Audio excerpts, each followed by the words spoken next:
مقابلہ نہیں کر سکتے ہیں۔ حضرت مولانا قاسم نانوتوی رحمۃ اللہ علیہ نے فرمایا کہ کیا ہم غازیان بدر سے بھی کم ہیں؟ یعنی بدر کے اندر ہماری تعداد صرف 313 تھی اور ان صرف 313 نے نقشہ بدل دیا۔ آج الحمدللہ ہماری تعداد تو اس سے بھی کہیں زیادہ ہے، پھر ہمیں انگریزوں سے مرعوب ہونے کی ضرورت نہیں ہے اور اپنی اس تحریک کا آغاز ہمیں کرنا ہوگا اور جلد کرنا ہوگا۔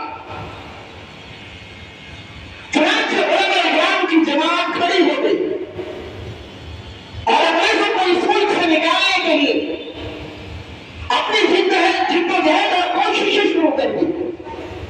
ادھر انگریز سے مشورہ کرتے ہیں کہ یہ کیا بات ہے کہ ہم ایک تحریک کو کچلتے ہیں، دوسری تحریک جنم لیتی ہے، پھر کچھ دن کے بعد تیسری تحریک آتی ہے، ہم اس کو کچلتے ہیں، روز بروز ایک نئی تحریک پیدا ہو رہی ہے۔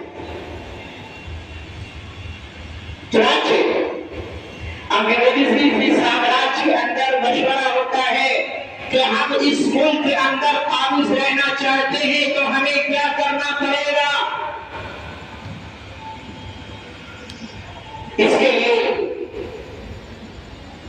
انگریزی جنرل نے